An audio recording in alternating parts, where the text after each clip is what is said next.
and thank you for joining us today for our introduction of Arts, Culture, and Transportation, a Creative Placemaking Field Scan. Transportation for America is the alliance of elected business and civic leaders from across all communities, the country, and we want to basically create smart, locally driven transportation solutions. Okay, we're going to go ahead and, as Ben was saying, today we're going to go ahead and have a few experts to talk about our field scan. We have Jade Mahand, and she is the Director of Research and Strategies at ArtPlace America. We also have Peter, and he is the artist at El Paso City Council. And we're also going to be talking with Carl, and he's Assistant Director of Streetcar Operations in Sun Metro El Paso. So we're going to go ahead and get started with Jamie. Jamie? Hey, everyone. Thanks, Alicia. As she said, I am the Director of Research Strategies at ArtPlace America, and what Ben asked me to do today is provide a little bit of the big picture of sort of who ArtPlace is, what our take on creative placemaking is, as well as what our approach to research and learning is, with regard to where our partnership with T4A, Transportation for America, fits in. We are the ones that partnered with them to create the field scan, and so I guess the important thing to note is that this is one of several that we've done. So I want to give you a quick overview of that so that we can move on to the actual content from Ben and Peter and Carl, which is why I assume you guys joined today. So next slide, please. So ArtPlace America is a 10-year consortium of organizations comprised of 16 foundations, 8 federal agencies, and 6 financial institutions. We were created in 2011, and we will sunset in 2020. And essentially, the reason that ArtPlace was established was to position arts and culture as a core sector of community planning and development for the social, physical, and economic benefit of communities. Next slide, please. We are primarily known through our National Creative Placemaking Fund, which you see here on the top left. That is our grant-making arm that we've been doing since 2011. To date, we've invested in 227 grants, $67 million, roughly about $10 million a year. We also, in 2013, 2014, added a couple new lines of work. And so those include the Community Development Investments Program. That is a program where we have invested in 6 community development organizations that don't have a history of working with artists or arts and culture organizations to go on a journey of sort of beginning to work in this way, and we study what happens on the ground and how it's helping community development organizations to achieve their goals. We added a research line of work, which is what I'm going to talk a little bit more about today, basically capturing the knowledge that we know about creative placemaking and best practices and how to share that knowledge and learning, as well as field building. As an organization that only exists for 10 years, we seek to sort of connect those who are doing this work and working in this way and establish sort of a field of practice that can long outlive ArtPlace itself. Next slide. So just quickly to say that, for those of you who haven't heard the term creative placemaking or have some questions about the term creative placemaking, this is how ArtPlace defines it. We talk about it as projects in which arts and culture play an intentional and integrated role in place-based planning and development that is human-centric, comprehensive, and locally informed. This is sort of an evolved definition for those of you who are paying attention to some early definitions that came out of the National Endowment for the Arts. I think Transportation for America has their own definition. It really is something that is a big concept, and for ArtPlace, it really is any time that arts and culture is being deployed in an intentional way towards community development goals. And along those lines, we have something that we call the 4 points. And this is sort of how we walk through the process of what a creative placemaking project is. And it's, we actually use it in the form of our application for our grant program. So if an organization or if a community player or somebody is doing this work in this way, that's how you would fit into our portfolio. So first, we ask you to define a community based in geography. There's a lot of different types of ways of defining community, but we specifically mean a sort of place-based community. So you should be able to draw a circle on a map and talk about everybody who's living, working, playing, studying, worshiping in that circle, so a geographic-based community. Then we ask that you articulate a change that the group of people living and working in that community would like to see. So not just deciding something that you want to do there, but working with the community to identify a community development challenge or opportunity in that place. And then this is where the arts part of it comes in, proposing an arts-based intervention to help achieve that change. How are artists or arts organizations partnering to provide a solution to that challenge or opportunity, or to do the work itself. And then finally, we ask you to develop a way to know whether the change occurred. So if you say, this is essentially the de-jargonized way of asking an evaluation question is, did you do what you set out to do, and how will you know that you did it? Next slide, please. So with our mission being about positioning arts and culture relative to community planning and development, we realized that the community development sector as a whole is big, and it is multifaceted. So as we sort of sought a plan to do this work and sort of manifest our mission, we basically did an informal review of sort of how philanthropy, local governments, other universities, other community development CDCs, things like that, how they organize themselves. What are sort of the departments that exist? What are the ways of academic departments that are organized, things like that, and basically came up with this image you see here, which we call the Community Development Matrix.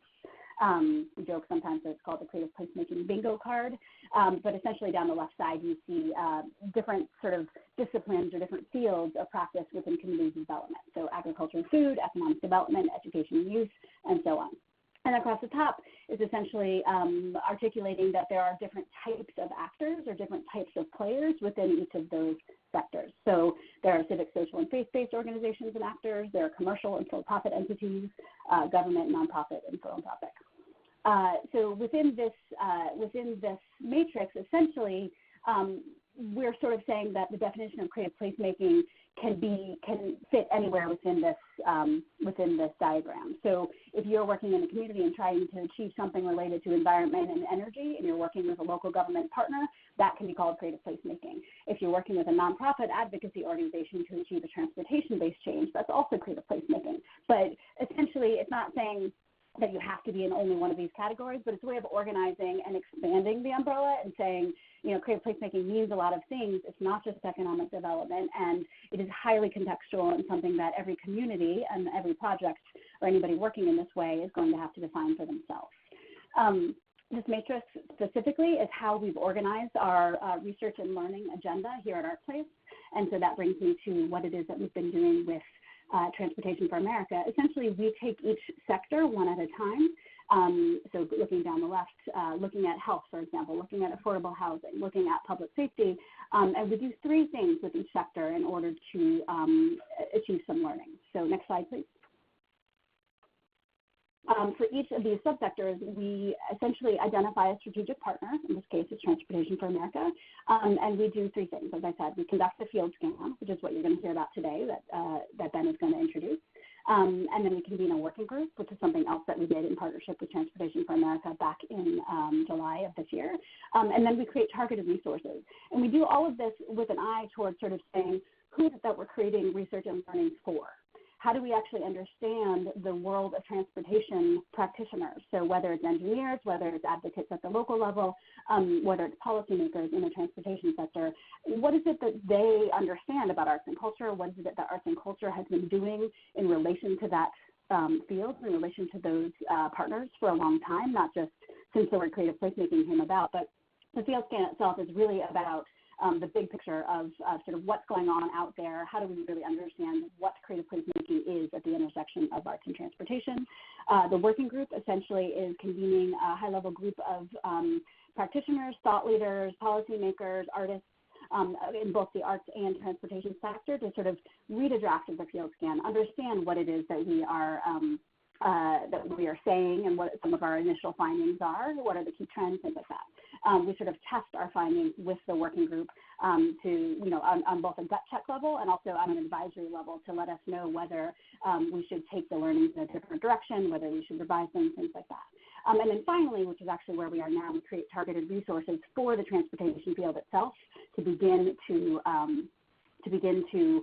work in this way and work in collaboration with artists and arts organizations. So next slide, please. this is my last slide, and it's just a bit more detail about what I just described in terms of those 3 stages.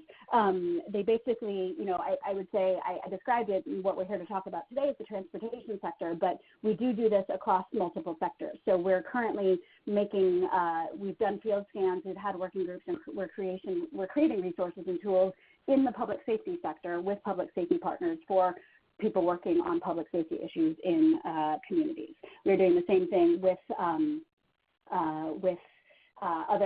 other sectors, and we have just completed, as I said, the first 2 of the 3 phases of Transportation for America, and they've been an amazing partner thus far. I think one other thing that I'll just add that maybe I didn't hit on is that we really want to understand how a sector learns.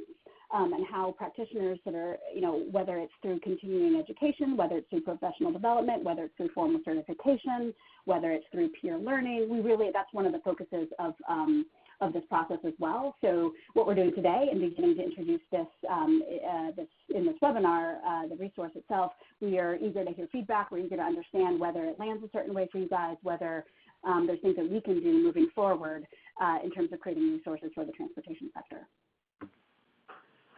Thank you so much for that intro, Jamie. Hi, everybody. This is Ben Stone, Director of Arts and Culture for Transportation for America. Thank you for joining us today. I'm going to talk you through our transportation field scan, which you can see here on your screen. Next. So I just wanted to point out a couple things before I go into the details of the field scan itself.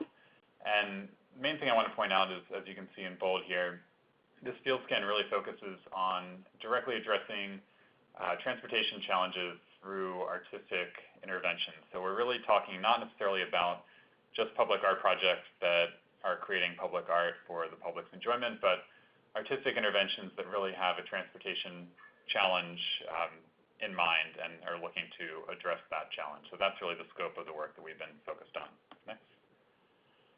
In order to produce this field scan, we reviewed literature on current trends in transportation policy, planning, and design, interviewed about 30 experts in art and culture and transportation, various aspects of the transportation field, reviewed hundreds of projects. We received lists from ArtPlace and National Endowment for the Arts, did our own research as well to find projects in which artists and designers and performers were engaging with transportation challenges, and used all of that to develop 7 typologies, which I'll tell you about in just a minute. Put together a couple of case studies that we thought really highlighted those 7 typologies, and developed recommendations for the field of transportation, especially at this intersection with arts and culture, recommendations for both transportation professionals as well as artists to work together. And we then convened a working group to discuss the field scan and help us really ground truth some of the findings in our field scan itself. So we see here is our rather attractive group of working group participants that met back in July in Indianapolis. And here on the screen, you can see a list of all the different people. I just put this together because I wanted to point out that we had people representing some national organizations like Safe Routes to School, some federal agencies like the Appalachian Regional Commission, state agencies like the Colorado Department of Transportation, but also some individual artists, Sabina Hawk from Portland, artists like Alan Nakagawa, the artist in residence with LA's Department of Transportation, and really tried to find a mix of people who were involved in this intersection of art, culture, and transportation. Next. So here we have the 7 typologies, which I just mentioned. I'm going to go through these one by one, but I wanted to put them all together so you can see them all at once. We don't necessarily think this is completely exhaustive, but we think these are really 7 crucial ways in which arts and culture are helping solve transportation challenges. So the way we've identified these is 7 challenges and 7 solutions. So the bold text you see on your screen here are the 7 challenges, things like making streets safer for all users, fostering local ownership, alleviating the disruptive effects of construction, and so on and so forth. And the second sentence, the unbolded text, it describes the way in which we feel that artists are supporting solutions to these different challenges. So I'll go through these all in much more detail now. So the first one is, the challenge is generating creative solutions for entrenched transportation problems. And through our field scan research, we found that arts and culture can help develop better projects that attract greater community support by imagining bold transportation solutions that are unconstrained by traditional processes. And what we mean by that, as hopefully our illustration points out, is that artists are great at thinking outside the proverbial box, at coming up with solutions that don't necessarily relate to the last solution, which may or may not have actually been useful, but really generating bold new ideas that get people to think rather differently from where they're normally sourcing their ideas. Next. And to support that typology, we identified a few different case study projects. We primarily focused, of course, on the El Paso Transnational Trolley. You'll hear in just a few minutes from Representative Schwartzbein about that project, so I won't go into much detail about that. But there are some other relevant projects. The Freshwater Railway from Detroit, Michigan is a similar kind of project in which Neil Greenberg is actually a Detroit Department of Transportation employee. In his spare time, the side project put together a fake rail system that looks very much like a real commuter rail system for Southeast Michigan to really give people a sense of what the possibilities of a rail system like that might look like and give people the opportunity to imagine that and actually see it visually rather than just talking it through. The Pre-Enactment Theater in Indianapolis takes a similar approach with community revitalization and transportation projects to really visually represent things in almost a theater set kind of way to give people an idea of what things might look and feel like rather than just talking it through. Next. Second one is making streets safer for all users. This is a complete streets kind of approach. And we found that arts and culture can make streets safer for pedestrians and cyclists by using creative methods to help transportation professionals empathize with all users. There's lots of examples of this. We'll talk about those in just a minute, but what we're really getting at here is the fact that in order for roads to really be quote-unquote complete, every user, as the illustration shows here, pedestrians, drivers, cyclists, potentially transit riders in certain roads, needs to be accommodated for on different kinds of roads. Next.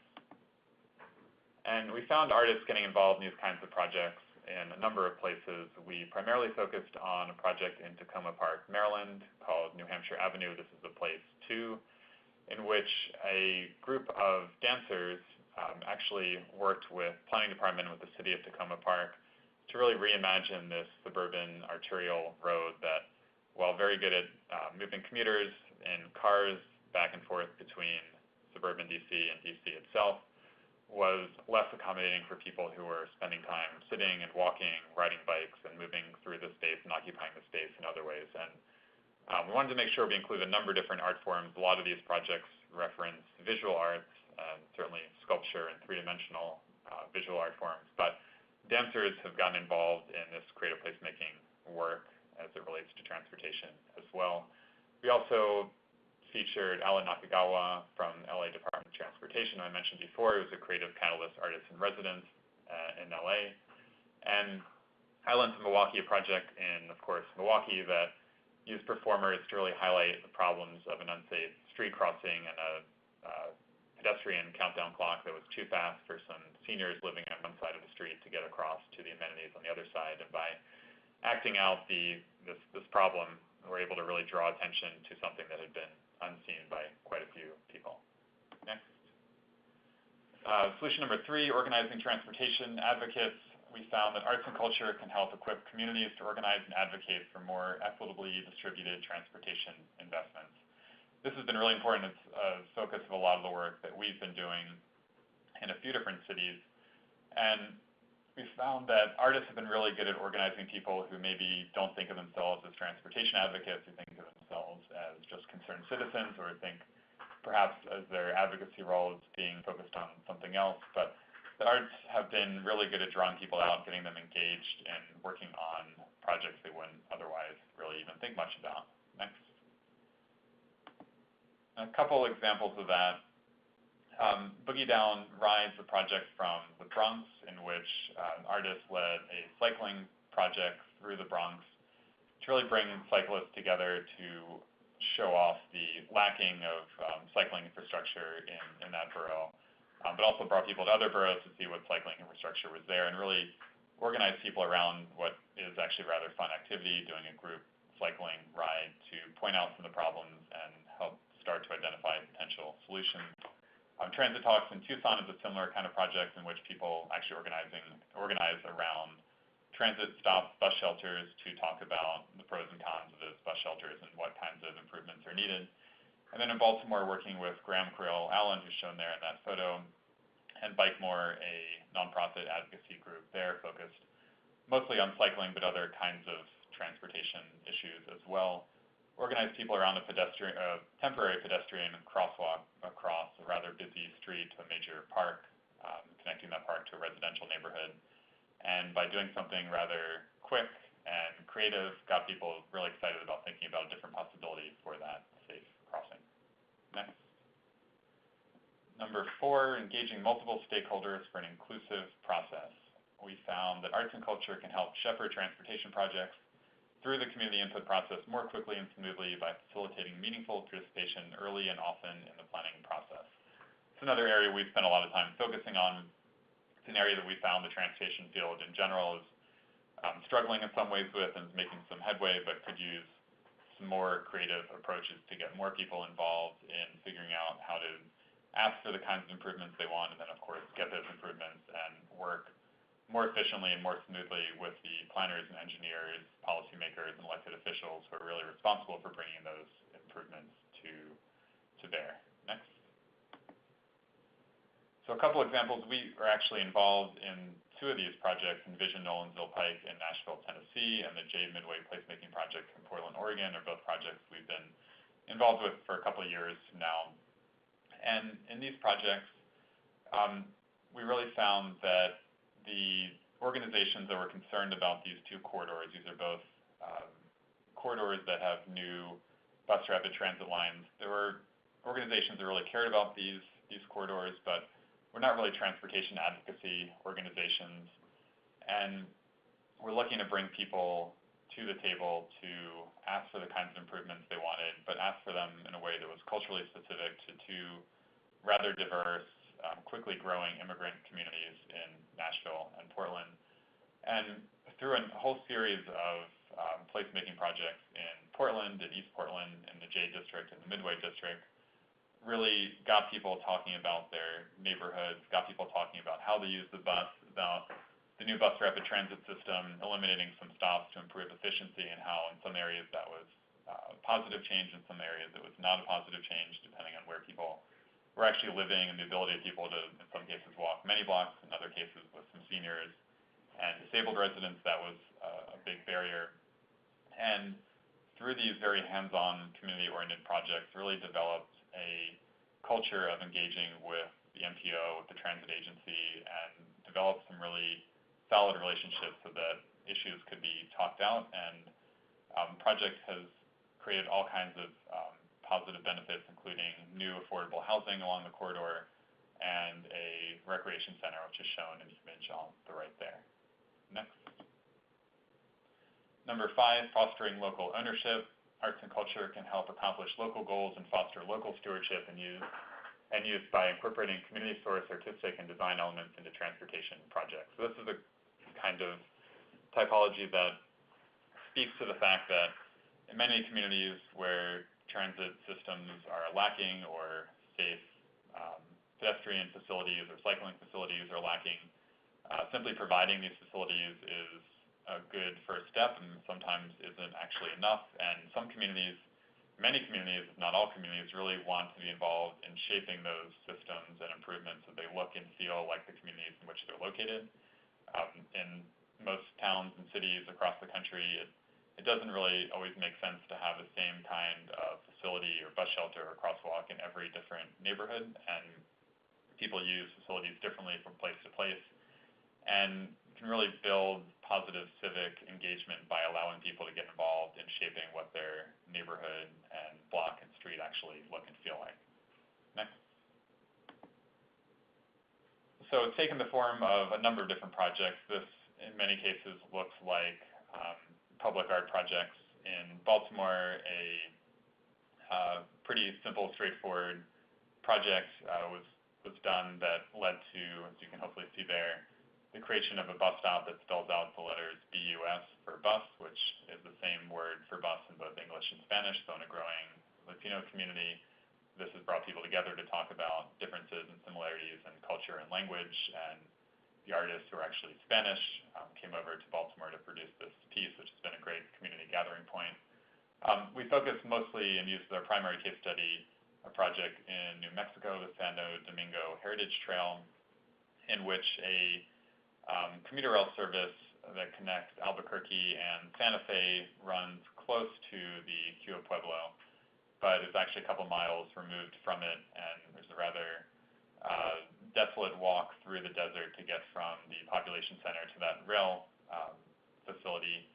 And by working with designers and artists, the community of Kewa Pueblo was able to create a series of installations and historic markers that created a much more inviting space and safer connection between the community and that rail stop. And it's worked in two ways. It's encouraged people who live in the community to walk to the rail runner stop, but it's also encouraged tourists who have come to buy arts and crafts from the community to be more likely to actually get off the train and take that walk into the community to shop. Next. Second to last one, number 6, alleviating the disruptive effects of construction. We found that arts and culture can help overcome the disruption of construction and mitigate the impact on businesses, residents, and visitors by using artistic interventions to create a more accessible and inviting environment.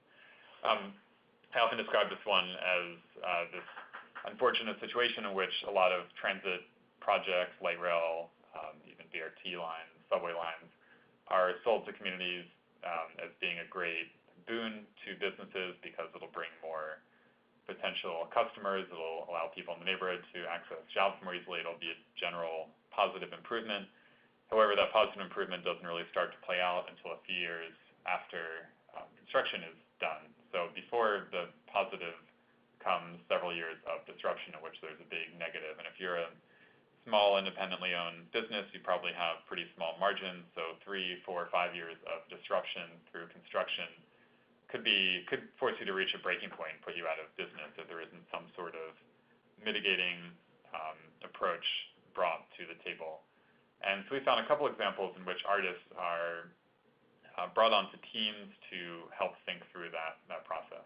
Next. So a couple examples. Red Line fortunately never got built in Baltimore, but during the planning process, a team of artists was commissioned through a design competition I was actually involved in and produced something called the Red Line Construction Song and Cookbook, which is really a kind of a adventure pack which would help people interpret the construction, figure out what the holes in the ground are really about, think about what the new Red Line light rail system was going to bring to the community, and give people the tools they needed to interpret what they were seeing and give them an excuse to actually go and explore the construction site and hopefully shop in the stores along the corridor and eat in the restaurants and think of it as actually an exciting place to spend time rather than a place to avoid. But the project that is perhaps much more well-known, Irrigate in St. Paul, project by Springboard for the Arts, led by Springboard for the Arts, paired artists with more than 100 different businesses along the Green Line light rail corridor that connected or now does connect St. Paul with Minneapolis. And Springboard for the Arts, to give them a lot of credit for, on one hand, putting together guides for doing this kind of work and replicating a lot of their other projects, but also doing a really good job of measuring the impact of this work, and found that many of the businesses actually saw an increase in customers during the period of construction because it became a place with a real buzz about it, with exciting performances happening, installations happening, events going on, kinds of things that weren't going on in other neighborhoods. And despite the fact that there was loud machinery and difficult and new traffic patterns happening over the course of a few years, people flocked to this area to shop in these stores, eat in these restaurants, and see all the wonderful artistic energy that was happening with the artists who were paired with those businesses. Next. And finally, number 7, healing wounds and divisions. Arts and culture can help remedy the divisions created by urban highways and other detrimental transportation infrastructure by physically and culturally reconnecting communities. So as you see here from the illustration, this is really about hopefully remedying some of the mistakes made by past generations. Some of these mistakes are still being made now, unfortunately, but it's really about reconnecting the urban fabric across communities where highways bulldoze through residential and commercial areas. Next. And there's many more than just these three examples shown here, but these often take the form of bridges when there's a sunken highway, and sometimes underpass art, as you see here with Chicano Park in San Diego, a neighborhood called Barrio Logan, which is a more historic example, started several decades ago, back in the 60s, when I-5 and the bridge to Coronado plowed through this neighborhood of Barrio Logan, and a group of artists decided to take back the space that existed under the highway by creating one of the largest collections of murals in the country. It's grown quite a bit since then, over several decades, into event space, performance space, a park, and like I said, one of the largest and best collections of murals in the country. So it's really about reclaiming that space, turning something that really divided the community and separated neighbors from one another into something that could start to become a gathering point. Next. So those are the 7 typologies. Hopefully those of you listening feel that they resonate with you, and hopefully you learn some new ideas to think about the ways in which artists are getting involved with transportation projects and helping solve transportation challenges. We also put together some lessons learned from our research and some ideas for future work, since of course the field scan is really just about scanning what's already happening in the field rather than focusing on the future. We did want to spend a little bit of time thinking about the future. So I'll just talk through these 4 points quickly. Number 1 is that we really need better methods to measure this work. I mentioned Springboard for the Arts tracking their work in St. Paul, but many of these projects and many of the other projects we looked at don't have real good data to support them to help to institutionalize this approach and really spread it to more communities, because it's somewhat anecdotal and hard to convince the skeptics.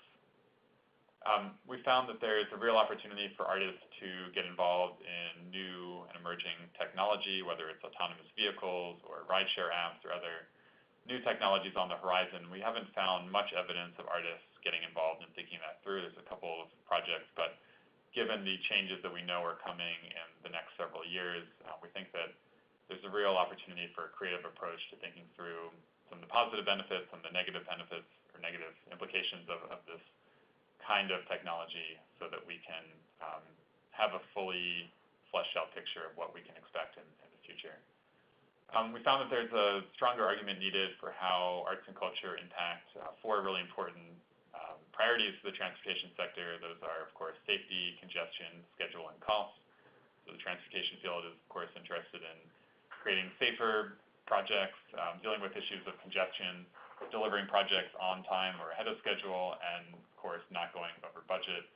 And we found that there's a bit of a disconnect between what artists are tackling with the work that they're doing and the things that really are keeping transportation folks awake at night, which are, of course, these 4 topics. And so we just wanted to mention those so the artists listening can be aware of that and think that through as they're pitching projects and figuring out how to get involved in solving some of these issues.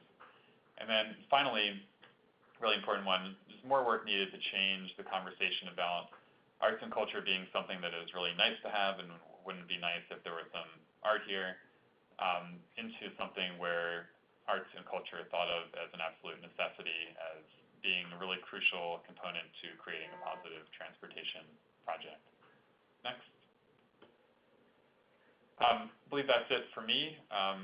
Thank you very much for listening. And I will now pass things off to Representative Peter Schwartzbein to talk about his project in El Paso. Hi, how's it going, everybody? Hope everybody's having a great day. So I'm going to present the El Paso Transnational Trolley project, and it kind of it goes from a personal place to a historical place to the sort of project itself, and what we're working on now in El Paso, both in my office but also in terms of Sun Metro and Carl Jackson. So I'm going to hand the mic to him after I do my presentation. So I wanted to start off with a quote that originally was part of my thesis project when I was in school at the School of Visual Arts in New York, and it's from Guillermo Gomez Peña. An artist imagines a better world and tries to render it in surprising ways. And this becomes a way for his or her audience to experience the possibilities of freedom that they can't find in reality. And that was a quote. We go to the next slide. And that was a quote that was something that was really important to me when thinking about this project, but that was also something that was important to me in terms of my own family as well. I think my father was probably the first artist in the family, and he imagined a way to come to the United States. You know, I'm the son of immigrants. My father is originally from Argentina, and my mother is the daughter of a Holocaust survivor. So for my father, him coming to El Paso, the Borderplex, which there's a picture of right in front of y'all, was that for him it was the best of both worlds. He could have the economic opportunity of the United States with the cultural life and vitality of Latino America. And I think that story and that dream is still true to thousands of families in our region and in our city. So where I'm from, next slide, is the largest binational community in the world, the El Paso Juarez Borderplex. In front of you is a map from the 1925 George Kessler Plan, our first comprehensive plan for the city of El Paso. In it, you can sort of see that El Paso is the center of the 2,000-mile-long U.S.-Mexico border. Currently, we have about 800,000 people in El Paso County, with another 1.5 million in Ciudad Juarez, Mexico, our sister city.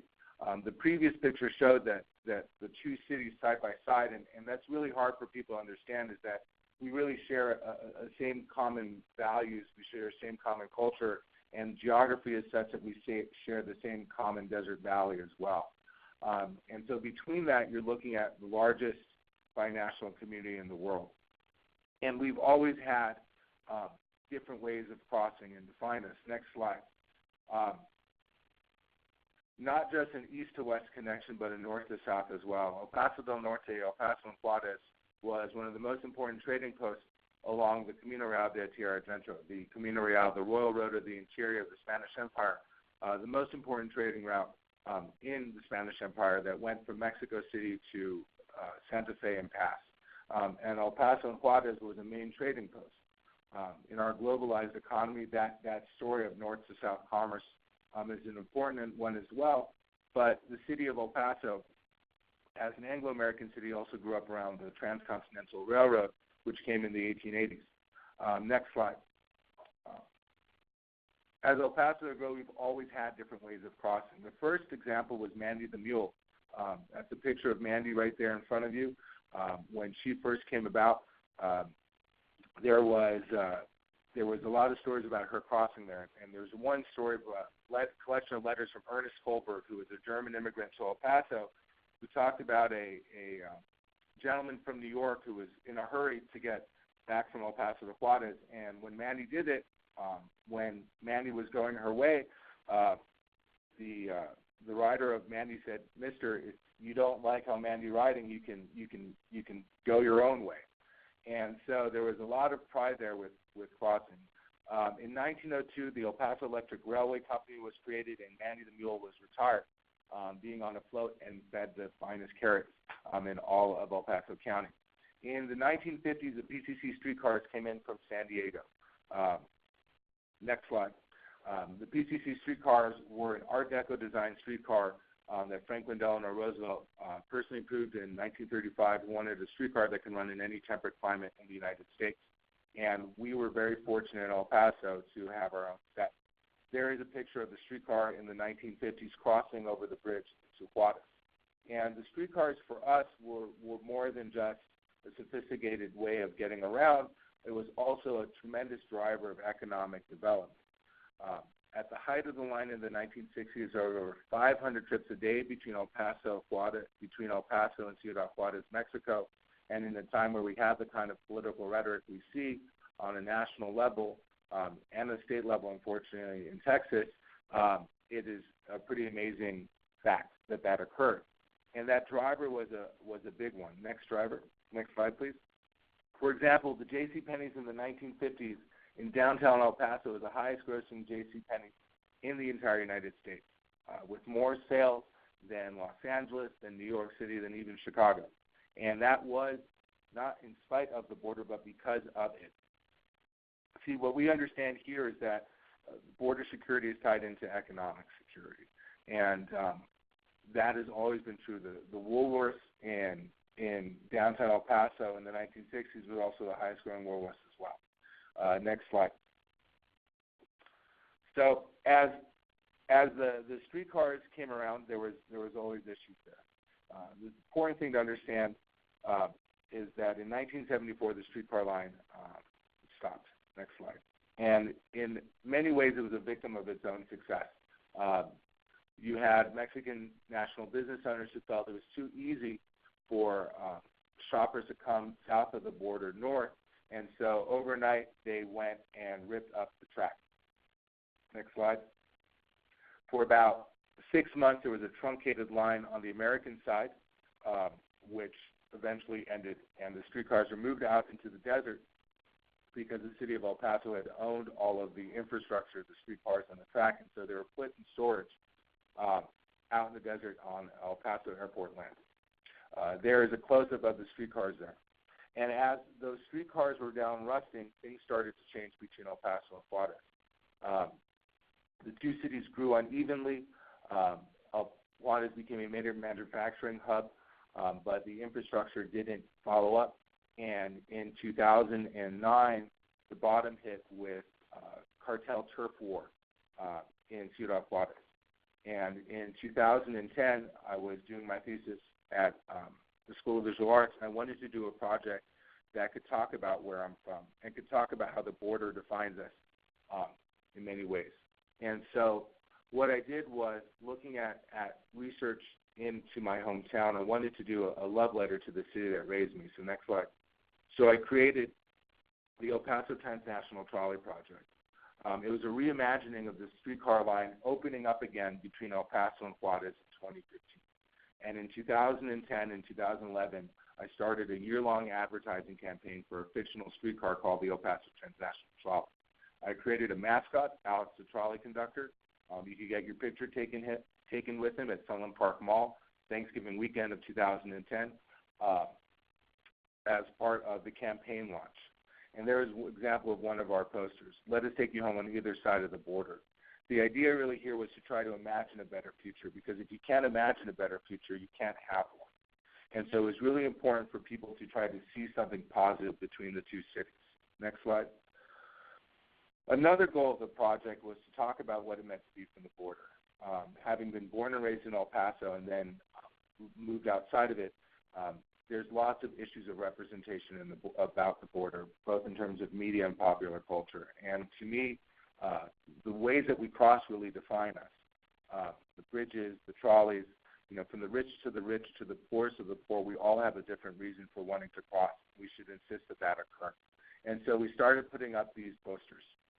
This one has the futures arriving on time on the border again.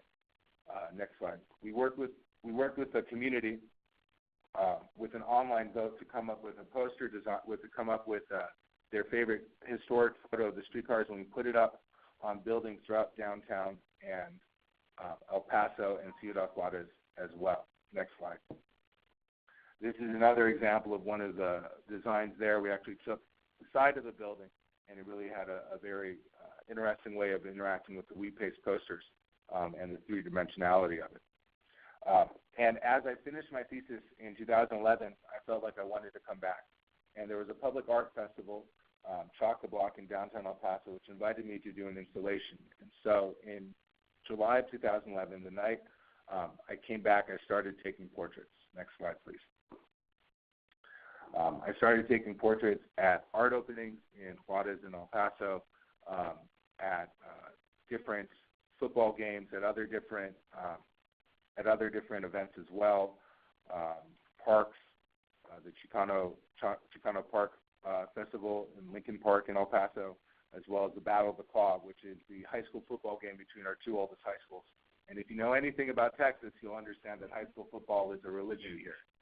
So at the end of the day, after spending 2 months taking portraits, I came up with the project. Next slide.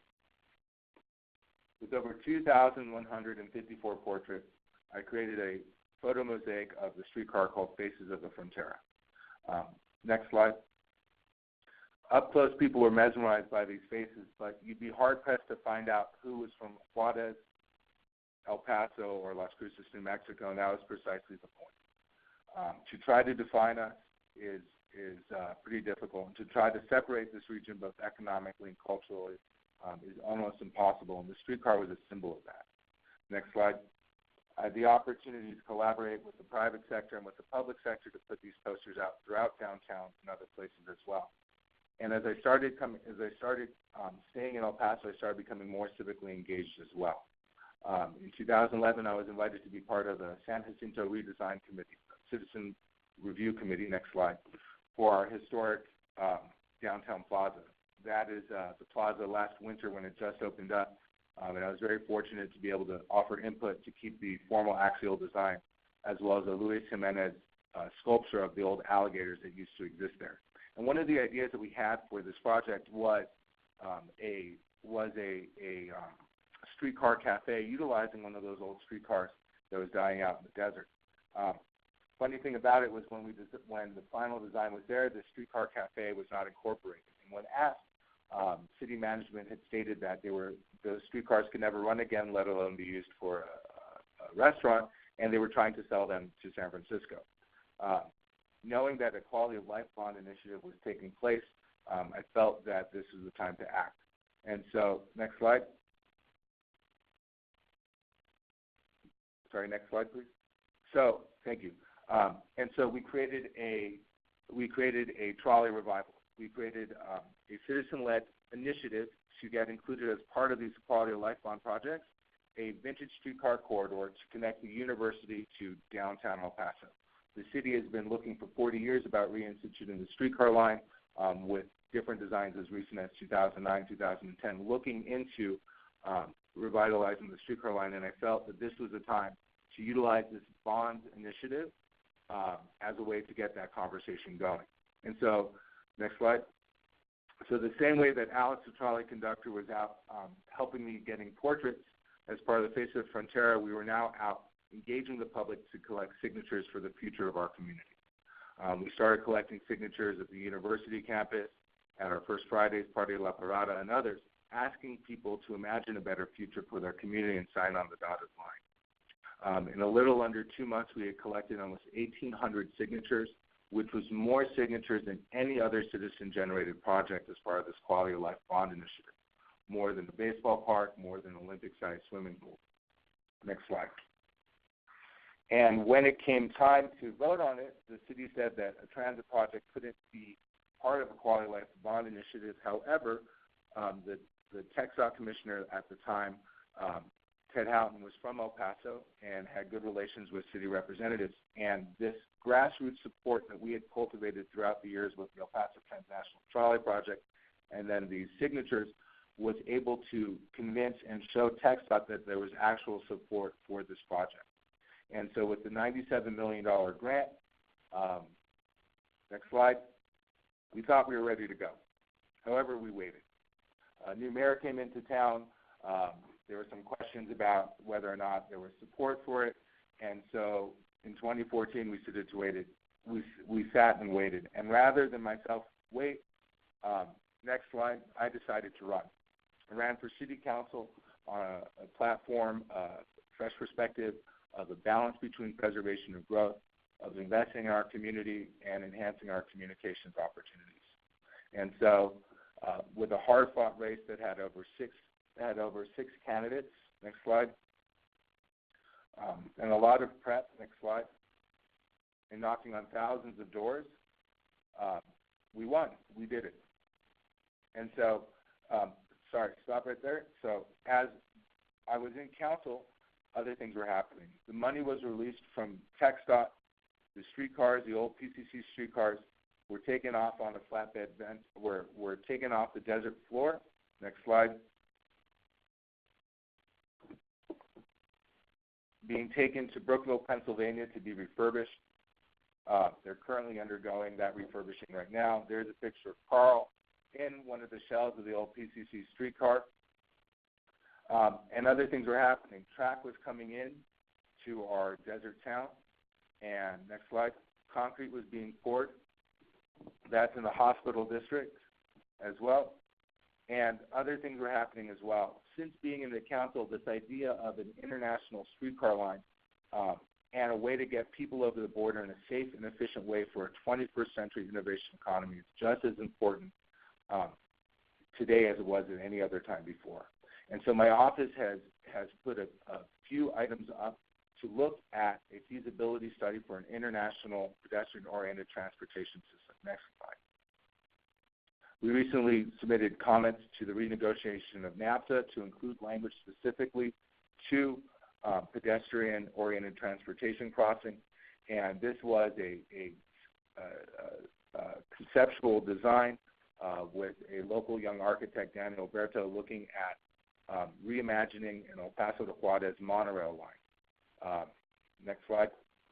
In 1965, there was designs for an El Paso Juarez monorail. This was during the PCC was still running between the two cities, and they're looking at a way to encourage crossing and economic commerce between the two communities. Eventually, this concept died with a mayor that was opposed to it, but the idea and the necessity to get people over the border is just as important as well. Next slide. What we understand here on the border is that true border security is economic security. And when you talk about ground zero and when you talk about a beachhead, we are a beachhead to the American dream. And we are ground zero of economic and opportunity and the American dream as well. And so currently I sit on the MPO of El Paso. We currently have on the pipeline for the 2045 master plan feasibility study for an international transit-oriented development project as well as funding for it. I hope that we can get there. Next slide. These are some concepts there of what the future could look like here if we can dream a little bit bigger and insist on our concept and idea of what the border can be and not let outsiders define us.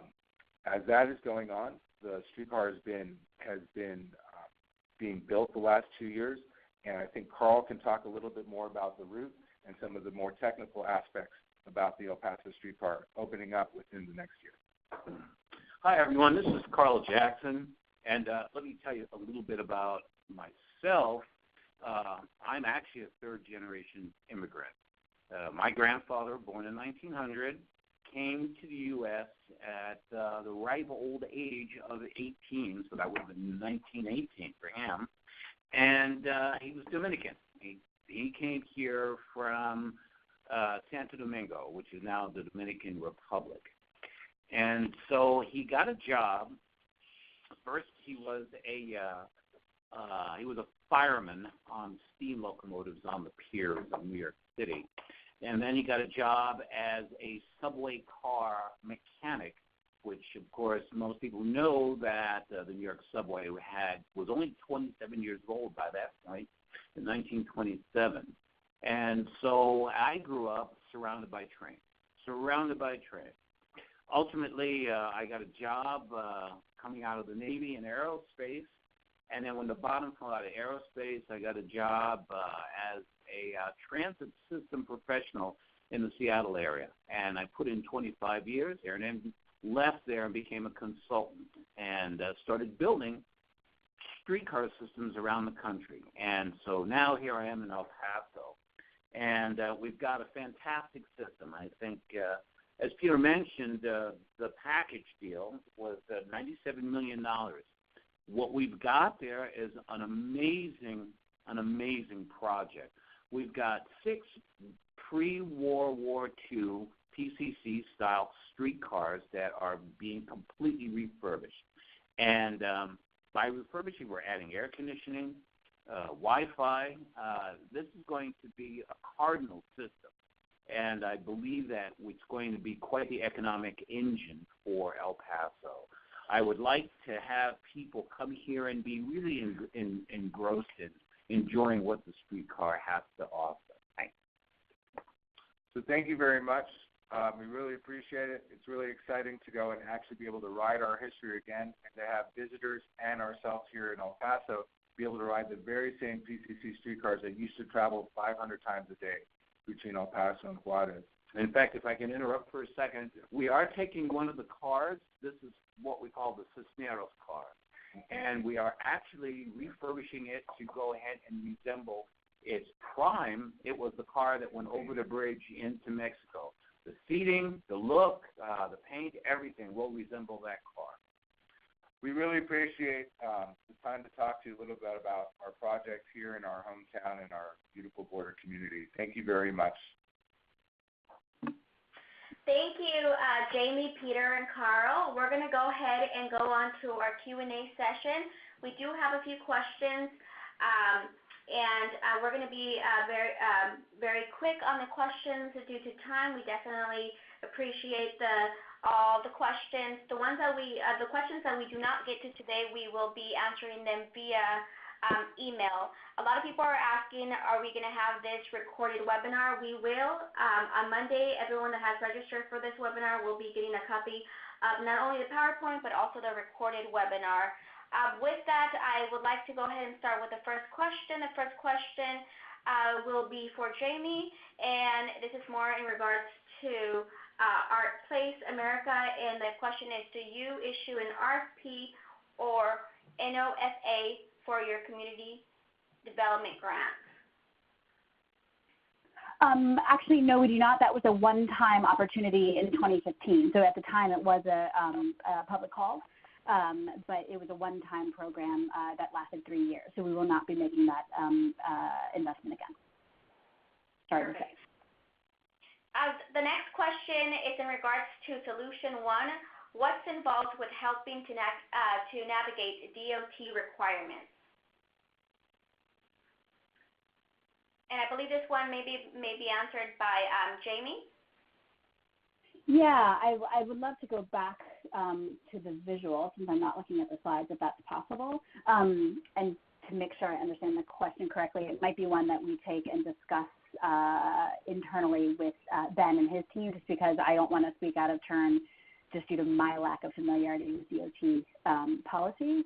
I think, I will say slightly editorially about Solution 1 is that it's often before we're talking about implementation, so way earlier in the process in terms of thinking about what might be possible. So based on, and maybe Peter, this is something you want to address, but when you first conceived of this solution in El Paso and this actual the streetcar, you weren't thinking about DOT policy or constraints at the moment. You'll cross that bridge when you get to it and figure out how to work within that. But, again, I don't know that I understand the question fully, but happy to take another pass in collaboration with Ben and get back to you. Well, I think one of the big lessons learned from my project was, when I started off as a thesis, I never thought that it would evolve into what it did. And I think that one lesson to be learned is to be flexible in terms of who partners can be for a project, and to be flexible in allowing a project to evolve.